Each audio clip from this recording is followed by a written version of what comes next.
देश के लिए लड़ने का मतलब यह होता है कि तुम देश के लिए घर घर शराब का ठेका खुलवा दो। मैं अरविंद केजरीवाल से पूछना चाह रहा हूं कि घोटाला होना और नहीं होना ये तो जज साहब तय करेंगे, लेकिन तुमने जो घर घर शराब का ठेका खोला था, क्या शराबी बना के लोगों को देश से लड़ने जा रहे थे? 2014 में क्या बोले थे बाबू? अगर ईडी और सीबीआई किसी को समन भेजती है तो उसको सीबीआई के सामने जाके पेश होना चाहिए। तो मतलब क्या कि तुम जो है वाजिद अली शाह के खानदान के हो कि तुमको जो है अलग से मिले विशेषाधिकार? वकील का काम है जज के सामने अपना पक्ष रखना।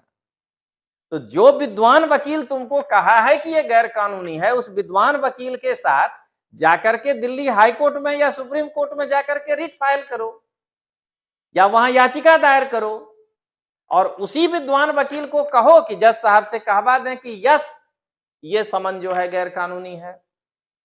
2014 में जिस कांग्रेस के लिए भ्रष्टाचारी शब्द का उपयोग किया है, जो आदमी मंच पर खड़ा होकर के सोनिया राहुल सबको भ्रष्टाचारी बताया, आज उसी के गोद में छिपने का प्रयास कर रहा है और बाहर आकर के कहेगा कि मेरी सबसे बड़ी संपत्ति है ईमानदारी।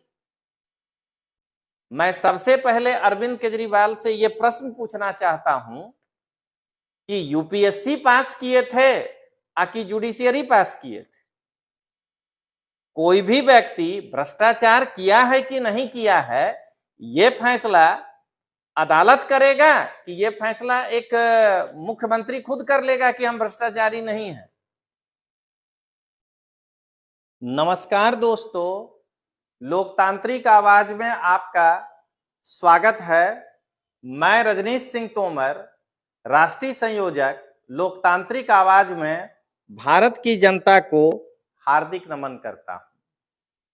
दोस्तों, आज जब ईडी के सामने पेश होना था कल के समन पर अरविंद केजरीवाल को, तो पहले तो रात से ही एक ऐसा आभा मंडल ये लोग क्रिएट किया कि हमारे घर की सुरक्षा बढ़ा दी गई है, ईडी जो है कभी भी हमको गिरफ्तार कर सकती है। इस प्रकार का पूरा जो है खेला किया ये लोग रात भर। उसके बाद जो है एक प्रेस कॉन्फ्रेंस बुला करके एक नौटंकी करने का ये लोग प्रयास किए। तो आज हमारा वीडियो इसी पर है कि केजरीवाल द्वारा ईडी के समन पर प्रेस कॉन्फ्रेंस में जो इसने नौटंकी किया है, उस नौटंकी का आज मैं पर्दाफाश करने जा रहा हूं। उन्होंने जो प्रेस के सामने आकर के और अपना वीडियो जो रखा है, उसमें जो वो बात कहे हैं, उसमें आपको नौटंकी दिखाई देगा, वो मैं आपको बताऊंगा। पहले तो उनके प्रश्नों को हमने तैयार एक जगह लिख लिया है। सबसे पहला इन्होंने अपने प्रेस कॉन्फ्रेंस में नौटंकी किया है कि ऐसे किसी तरह का कोई भ्रष्टाचार नहीं हुआ है, होता तो पैसा नहीं मिलता। मैं सबसे पहले अरविंद केजरीवाल से यह प्रश्न पूछना चाहता हूं कि यूपीएससी पास किए थे कि जुडिशियरी पास किए थे? कोई भी व्यक्ति भ्रष्टाचार किया है कि नहीं किया है, यह फैसला अदालत करेगा कि यह फैसला एक मुख्यमंत्री खुद कर लेगा कि हम भ्रष्टाचारी नहीं हैं? सबसे पहले दोस्तों समझने की बात है कि यह कितना गंभीर मुद्दा है कि जिस व्यक्ति को जब ईडी समन भेजता है तो कभी ये अपने मंत्री को खुद ही भारत रत्न दे देता है। सत्येंद्र जैन को जब पकड़कर ले गया तो क्या बोल रहे थे कि उनको भारत रत्न देना चाहिए, और आज तक बेल नहीं हो रहा है। तो सबसे पहला चीज कि ऐसे किसी तरह का भ्रष्टाचार नहीं हुआ। भ्रष्टाचार हुआ है या नहीं हुआ है, इसका फैसला एक राज्य का मुख्यमंत्री कार्यपालिका स्वयं कैसे करने लगा? एक कार्यपालिका का सदस्य मुख्यमंत्री एक दूसरे कार्यपालिका ईडी के ऊपर प्रश्न उठा रहा है और कार्यपालिका को भरोसेमंद नहीं बता रहा है, तो आपके ऊपर भरोसा कोई कैसे करेगा? दूसरा, मेरी सबसे बड़ी संपत्ति ईमानदारी है। ये जो है दूसरा नौटंकी है इनका। जो व्यक्ति ईमानदार होगा, सुनिएगा दोस्तों, जो व्यक्ति ईमानदार होगा, मैं नहीं कह रहा हूं कि कांग्रेस भ्रष्टाचारी, जो व्यक्ति ईमानदार होगा वो 2014 में जिस कांग्रेस के लिए भ्रष्टाचारी शब्द का उपयोग किया है, जो आदमी मंच पर खड़ा होकर के सोनिया राहुल सबको भ्रष्टाचारी बताया, आज उसी के गोद में छिपने का प्रयास कर रहा है और बाहर आकर के कहेगा कि मेरी सबसे बड़ी संपत्ति है ईमानदारी। वो जमाना चला गया जो जनता आप पे भरोसा करेगा। सबसे पहले सोचिए, इनका ही सांसद है संजय सिंह, जो कभी बाहर होते थे, अभी जेल के सलाखों में हैं। एक बार गिनती से पूरे भारत के सभी राज्य के नेता को भ्रष्टाचारी बताए हुए हैं और आज इंडी अलायंस में ये व्यक्ति जिसको भ्रष्टाचारी बताया उसके ही शरणों में है और किस प्रकार से राजनीतिक निर्लज्जता के द्वारा कह रहा है कि मेरी सबसे बड़ी संपत्ति ईमानदारी है। आप जरा नौटंकी सोचिए इस आदमी का। तीसरी नौटंकी, ये जनता से पूछ रहे हैं कि क्या मुझे एक गैर कानूनी समन का पालन करना चाहिए। तुम कैसे जान गए कि यह समन गैर कानूनी है? तुम क्या हो पहले ये तो समझो। एक कार्यपालिका का सदस्य हो, तुम मंत्री हो, तुम एक मुख्यमंत्री हो। एक मुख्यमंत्री स्वयं अपने आप को क्लीन चिट दे देगा या वो ये कह देगा कि ये गैर कानूनी समन है? अगर ये समन गैर कानूनी है, पहली नौटंकी देखिए, ईडी को चिट्ठी लिखने के बजाय कोर्ट में जाकर के बोलो ना कि ये जो है समन, ये हमको क्यों जो है ईडी परेशान कर रहा है। देखिए कोर्ट डांटेगा कि नहीं ईडी को अगर ये गैर कानूनी होगा तो। यानी न्यायालय भी खुद बनने का प्रयास कर रहा है। जरा सोचिएगा ये देश को कहां ले जाना चाह रहा है। मैं बार बार अपने वीडियो के माध्यम से पूरे भारत की जनता को बताना चाह रहा हूं कि ये तीनों प्रश्न जो इसने खड़ा किया है, इस व्यक्ति ने, अरविंद केजरीवाल ने, तो जरा ये बताइए कि क्या अब तुम ही जज करोगे कि भेजा गया समन कानूनी है कि गैर कानूनी है? सहारा किसका लिया? वकील का। कहा मेरे वकील ने बताया। वकील कब से डिसीजन देने लगा भाई? वकील का काम है जज के सामने अपना पक्ष रखना।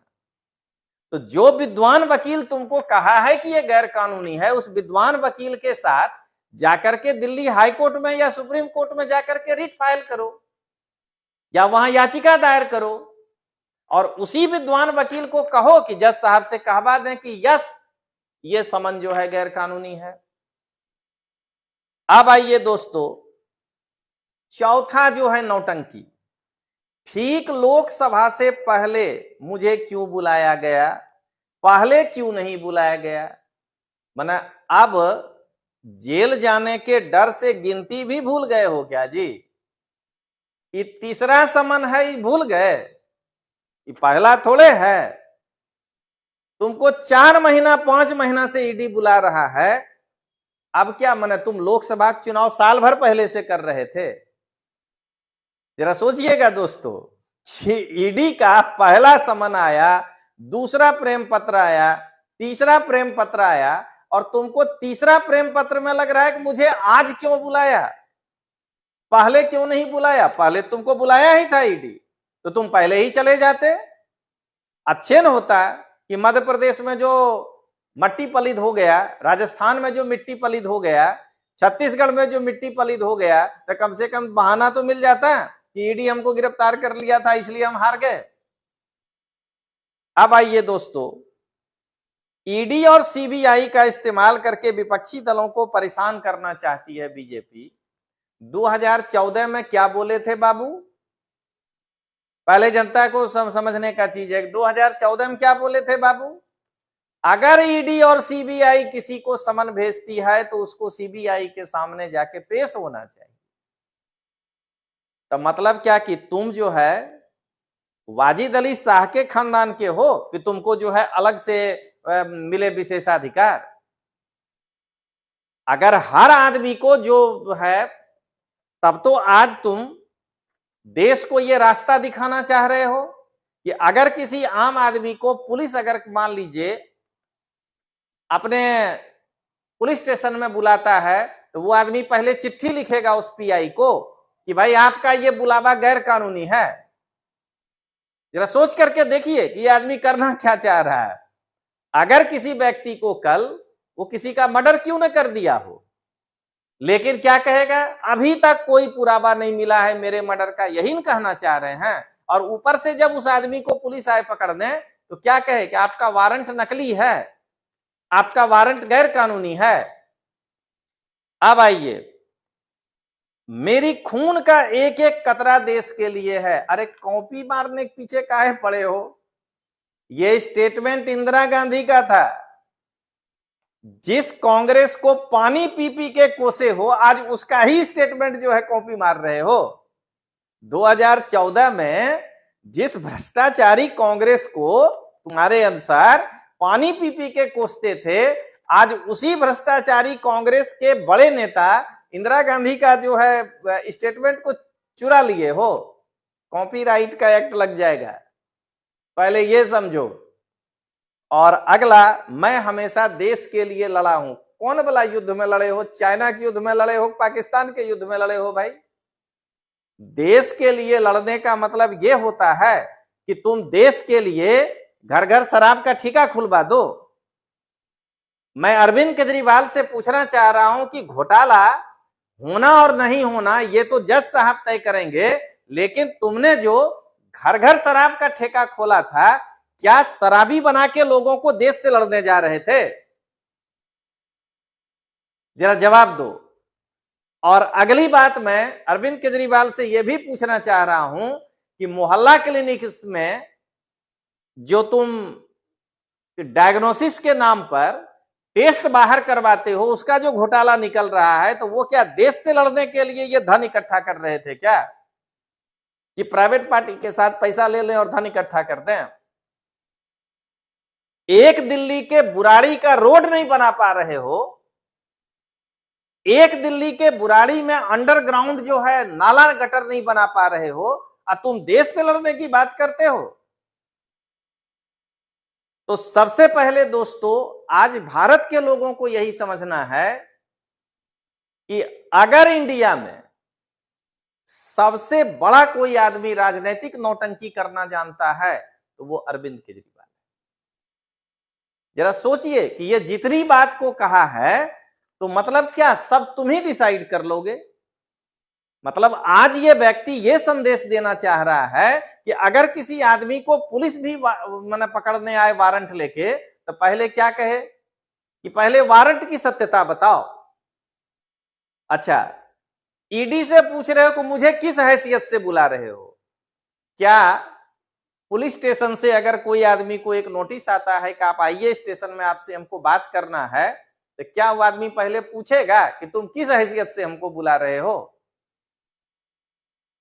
अब जरा एक बार ये सोच करके देखिए, क्या बताने का जरूरत है कि तुमको किस हैसियत से बुला रहे हैं? तुम्हारा नाम लिया है एक अभियुक्त, हम नाम नहीं लेना चाहते हैं उस व्यक्ति का, अरोड़ा, तुम्हारा नाम लिया है तो तुमको बुला के क्यों नहीं पूछेगा? तो यही था आज का पूरा सार दोस्तों, कि आज का प्रेस कॉन्फ्रेंस अरविंद केजरीवाल का पूरी तरह से नौटंकी था। और आम आदमी पार्टी में, खास करके गुजरात में जो है, इनका ही चेला चपाटी नौटंकीबाज लोग है, और वो हर दिन कुछ न कुछ नौटंकी करते रहता है। तो चलिए दोस्तों, मिलते हैं, तब तक के लिए जय हिंद, जय भारत, जय जय गरवी गुजरात।